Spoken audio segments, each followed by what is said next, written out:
Je dirais que nous sommes certainement dans une fausse démocratie et que ce sont les grands groupes financiers internationaux qui nous manipulent. On parle de l'Élysée, qui, selon les auteurs de l'enquête, est intervenu directement auprès du président de l'Assemblée nationale, donc le législatif, pour aller mentir devant l'autorité judiciaire. Oui, on a peut-être trop d'immigrés en France. En fait, il y a une partie de la population qui pense juste qu'il y a trop d'Arabes dans ce pays. Bienvenue sur Das Polémique. Aujourd'hui, nouvelle vidéo actu dans laquelle je voulais vous montrer pas mal de séquences vidéo en rapport avec les décisions politiques prises pendant la période Covid.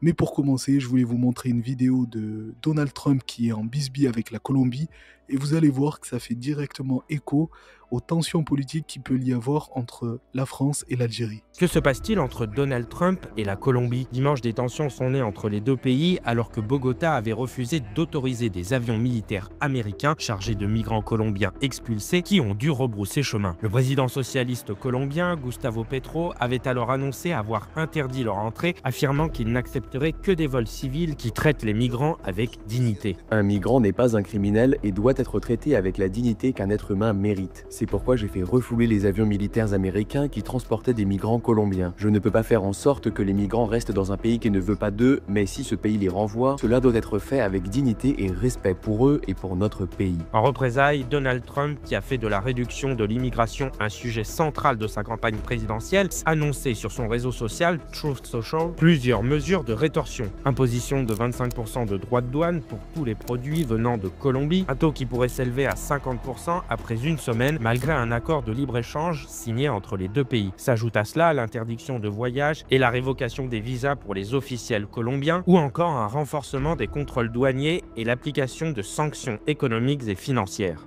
Et comme par hasard, on retrouve le même schéma, les mêmes tensions entre la France et l'Algérie, avec la Zumba depuis des mois et des mois selon laquelle l'Algérie voudrait nous humilier. Et comme par hasard, cette Zumba est entretenue par des soutiens de Donald Trump, que ce soit Sarah Knafo, Éric Zemmour, le Rassemblement National, CNews, etc. Et en parlant de soutien de Donald Trump, on a Cyril Hanouna, qui est pire qu'une punaise de lit, on n'arrive pas à s'en débarrasser, Selon les rumeurs, il quitterait le groupe Canal pour intégrer le groupe M6. L'animateur Cyril Hanouna serait sur le point d'être recruté par le groupe M6 pour arriver sur W9. Ça, c'est une information du journal Libération. Et c'est une hypothèse qui ne passe pas du tout en interne. Julien Courbet et Karine Le Marchand s'opposeraient à l'arrivée de Cyril Hanouna. L'animatrice a d'ailleurs témoigné de sa colère dans Libération vendredi. Je la cite: « S'il vient, je m'en vais. Il est hors de question que je sois dans le même groupe qu'une personne qui me harcèle, me méprise et m'insulte sans arrêt depuis 7 ans. » Et en interne, pour l'instant, le transfert de Cyril Hanouna a officiellement été démenti. Oui, alors il a été démenti, mais selon nos informations, les discussions ont bien lieu. Elles sont même sur le point d'aboutir.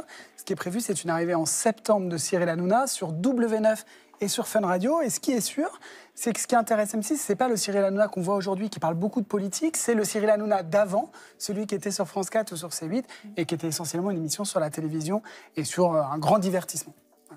Alors selon ce journaliste, le groupe M6 ne souhaiterait pas du Cyril Hanouna qui parle politique, mais plutôt celui du grand divertissement. En bref, ils veulent de l'ancien Cyril Hanouna et pas du nouveau. Sauf que le groupe M6 n'est pas à son coup d'essai. Rappelez-vous quand même que c'est sur Paris Première, une chaîne du même groupe, où on avait eu droit à l'émission Zemmour et Nolo. Une espèce de TPMP à l'ancienne. D'ailleurs, j'ai retrouvé une séquence dans laquelle on retrouve qui? Thomas Guénolé. Thomas Guénolé qui dit exactement la même chose qu'il dit aujourd'hui sur TPMP. Et autour de la table, on a des chroniqueurs qui aujourd'hui sont tous dans le groupe Canal, que ce soit sur CNews, sur TPMP, etc., etc. Oui, est-ce que l'immigration est un véritable enjeu en France? Bon, déjà, vous avez 90% de la population du pays aujourd'hui, ce ne sont pas des immigrés. Ce sont des gens qui sont nés en France, à l'heure où on parle. Par ailleurs, parmi les immigrés, vous en avez 70%, ce ne sont pas des Maghrébins. Ça va être autre chose, ça va être de l'immigration européenne, ça va être de l'immigration asiatique, etc., etc. Et donc, d'une part, il n'y a pas de... Bah écoutez, moi c'est INSEE 2020, donc... 70% de... 70%. On va vérifier. Oui, oui, mais vérifiez, je vous en prie, je vous encourage à vérifier. INSEE 2020, j'ai encore vérifié hier. Après, il y a le flux et le... Non, mais bien sûr, je suis content que vous en parliez. Donc ça, c'est la situation actuelle, en instantané, il n'y a pas de grand remplacement à l'heure où on parle. Dans le monde réel, la France n'est plus un pays d'immigration massive. Et donc, si on met les pieds dans le plat, et si on appelle un chat, quand on vous dit, oui, on a peut-être trop d'immigrés en France, en fait, il y a une partie de la population qui pense juste qu'il y a trop d'Arabes dans ce pays. Sauf que la majorité des Maghrébins, à l'heure où on parle, ne sont pas des immigrés. Ce n'est pas une question... C'est ça la réalité. Alors, et donc, on se dit, est-ce que les immigrés Voilà, donc pensez une seule seconde que parce que c'est le groupe M6, Cyril Hanouna ne parlera pas de politique, c'est se mettre le doigt dans l'œil. Cyril Hanouna parlera de ce que ses maîtres lui ont dit de parler. Un peu comme pendant la crise Covid, rappelez-vous. Mais on y reviendra après. Pour le moment, écoutons justement les révélations selon lesquelles l'Élysée a essayé de bloquer les enquêtes sur la crise Covid. Dans votre livre, on apprend que l'Élysée a essayé de bloquer les enquêtes.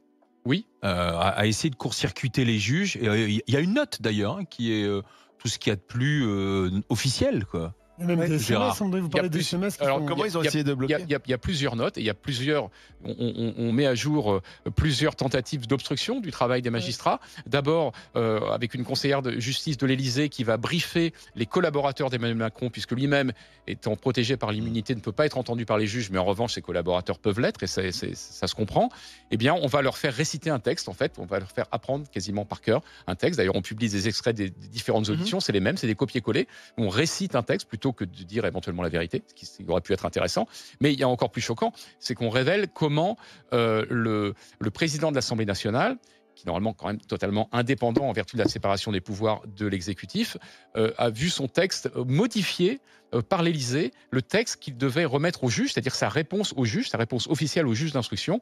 Eh bien, c'était qui, Richard Ferrand ? Oui, Richard Ferrand. Sa copie a été réécrite par l'Élysée pour être dans les clous et donner une version qui corresponde aux vœux d'Emmanuel Macron. Et c'est vrai que sur le principe, juste sur le principe, c'est extrêmement choquant parce que c'est une violation pure et simple de ce qu'on appelle la séparation des pouvoirs. C'est un scandale absolu. Quoi qu'on pense de la gestion de cette crise, on nous a quand même enfermés pendant 1 mois et demi, mis sous surveillance pendant 1 an et demi avec couvre-feu, QR code, etc. Pendant que la bourgeoisie, elle, pouvait danser en plein milieu de Paris et avoir des restaurants privés chez elle. Donc je peux comprendre, vu le traumatisme que ça a causé dans la population, que ce soit les adolescents, les plus jeunes, les plus vieux, les aides-soignants, les hypocondriaques, etc. Je peux comprendre, vu aussi les séquelles physiques et psychologiques, que certaines personnes disent ni pardon ni oubli pour tous ceux qui ont été complices de cette politique infernale. Notamment certains artistes comme Didier Bourdon qui avait déclaré ça concernant les personnes qui ne voulaient pas se faire vacciner. Le nombre de gens qui se sont fait vacciner, même si on doit tous crever, moi je préfère me faire vacciner parce que pour rester sur Terre avec les pauvres connards qui ne se sont pas fait vacciner, je préfère passer de l'autre côté. Les vaccins contre le Covid, ça vous intéresse ou pas ça ? Je crois que ça peut rapporter pas mal. Oui, je crois qu'il y a Sanofi quand même qui commence à pointer. Ouais. Ils sont un peu en galère. Ce matin, ils ont tout reporté. Là. Ouais. Encore ? Ouais, encore. Ouais. Mais l'action Pfizer est montée dans les tours. Hein, donc, bon. Écoutez, je ne veux pas me plaindre parce que mon fils travaille pour Pfizer. Donc, ah bon Moi, ce qui me gêne le plus, ce sont les insultes. Parce que tu peux critiquer, mais insulter les gens comme ça, c'est un peu gratuit. Surtout venant de cette même bourgeoisie qui, pour beaucoup, en réalité, n'était pas vaccinée. Et je vous le dis de source sûre. Mais qui se permettait, sur les plateaux télé, d'insulter le peuple à tout va. Et puis aujourd'hui, ça vient s'excuser. Bonjour Didier Bourdon, expliquez-moi sur cette histoire des anti-vax. À l'époque, alors je crois qu'en plus la phrase a été un petit peu mal écrite, c'est que moi j'étais contre le vaccin pour moi et pour mes enfants, d'ailleurs j'ai pas voulu. D'accord. Mais je voulais pas, je suis pas non plus un scientifique, dire que le vaccin c'est bien. Mais je pensais, et j'ai eu raison, que pour les personnes fragiles peut-être, mais pas pour les autres. D'ailleurs mon fils a un Covid long d'ailleurs. D'accord. Je sais pas si c'est à cause du vaccin ou de la maladie. Bon, bref. Et quand je dis ma phrase, j'étais un peu alambiqué parce que je disais comme ma femme, ma mère voulait se faire vacciner, si elle, entre guillemets, j'ai pas dit comme ça, elle meurt du vaccin, je préfère d'ailleurs mourir avec elle plutôt que de me retrouver tout seul avec les connards qui auraient eu raison de ne pas se faire vacciner. Mais c'était au 4e degré. Comme j'aurais pu dire les enfoirés, quoi. Les enfoirés qui auraient eu raison. Voilà, c'est ça. Et c'est pour ça que ça me blesse, parce que parfois des gens, d'abord traiter les gens de connards au premier degré, je crois que les gens me connaissent depuis longtemps, c'est pas mon style, je fais toujours de l'humour quand je veux piquer des gens. Mais alors après j'ai remarqué quand même il y a des gens, même si tu leur expliques non il a dit ça, bon bah pour ceux qui continuent à penser que je suis un con, bah, qu'ils le pensent, et pour ceux qui m'aiment bien, sachez que voilà, c'était un méprise et peut-être de la part de Twix un bidouillage. Alors vous me direz peut-être en commentaire que je mélange tout, mais on retrouve chez les artistes cette même lâcheté concernant les massacres à Gaza aujourd'hui.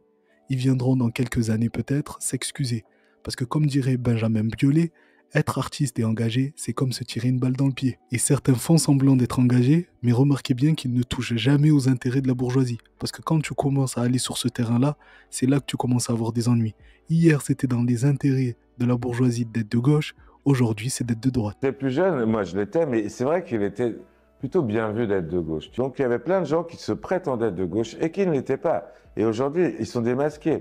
Maintenant, quand ils n'ont plus ce besoin de passer pour des gens progressistes ou de gauche, c'est-à-dire qu'il est très bien vu d'être de droite, voire d'être conservateur, les masques tombent et on découvre finalement une société, un bloc bourgeois qui est quand même assez très autoritaire et qui est très sûr de lui et qui d'ailleurs a des amis très bien placés et qui disqualifie immédiatement les contradicteurs. Donc être artiste et engagé, c'est comme se tirer une balle dans le pied, parce que beaucoup d'artistes dont je fais partie sont aussi des chefs d'entreprise, des trucs comme ça, tu vois. Et tu penses vraiment que c'est mieux vu d'être de droite que de gauche aujourd'hui en France? Ouais, ça passe mieux.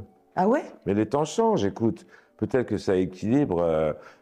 En tous les cas, c'est sûr, il était très mal vu d'être de droite quand... Alors personnellement, et je n'incite personne à penser comme moi, je suis plutôt sur une ligne ni oubli ni pardon. C'est-à-dire que tous les artistes qui aujourd'hui font semblant de ne pas voir les massacres à Gaza, le génocide au Congo, etc., il faudra pas venir dans quelques années pour s'excuser et nous raconter des salades. Bref, le bloc bourgeois dont parle Benjamin Biolay, on le retrouve parfaitement sur TPMP, avec Géraldine Maillet qui l'incarne parfaitement. Ce bloc bourgeois qui n'est pas incompétent, qui n'est pas dans le déni. Ils savent exactement ce qu'ils font. C'est intéressant, j'aimerais bien avoir votre avis sur l'Élysée qui est venu effectivement demander au président de l'Assemblée de modifier son texte devant les juges. Alors, dites-nous, qu'est-ce que vous en pensez de ça? Ça ne me choque pas. Parce que j'estime que dans une pandémie mondiale, où on était complètement à tâtons, où on a fait sans doute des erreurs, on a tâtonné. On n'a pas fait on a fait que des erreurs. Moi, je ne le pense pas. Est-ce que vous savez qu'aux États-Unis, ça s'appelle un crime fédéral? Bien sûr. C'est un crime fédéral, ça. Nous verrons. On est en France, c'est notre spécificité. Et en France, c'est pas un crime. Et je me dis que dans le cadre d'une pandémie planétaire, donc on a le droit, forcément, il y a des éléments de langage. Oui. On est dans une crise majeure. Il y avait des éléments de langage qui étaient donnés pour que justement il y ait une sorte de... Non, attendez. On parle pas de ça. De cordon sanitaire. Non, excusez-moi. On parle pas de ça. On parle pas d'éléments de langage, on parle pas de communication. On parle de l'Élysée, qui, selon les auteurs de l'enquête, est intervenu directement auprès du président de l'Assemblée nationale, donc le législatif, pour aller mentir devant l'autorité judiciaire. Si ça, c'est pas un motif de destitution du président de la République, donnez-moi-en un. Ça me choque pas. Ça vous choque pas? Pendant la crise du Covid, rien ne me choque. Mais je veux dire, ça ne vous choque pas. Spécifiquement, non, ça ne me choque pas. On va lui poser une autre question. Voilà, la petite délinquance de quartier, il faut la foutre en prison, voire une peine de mort, mais par contre, l'État qui influe directement sur la justice, là, ça passe. Voilà.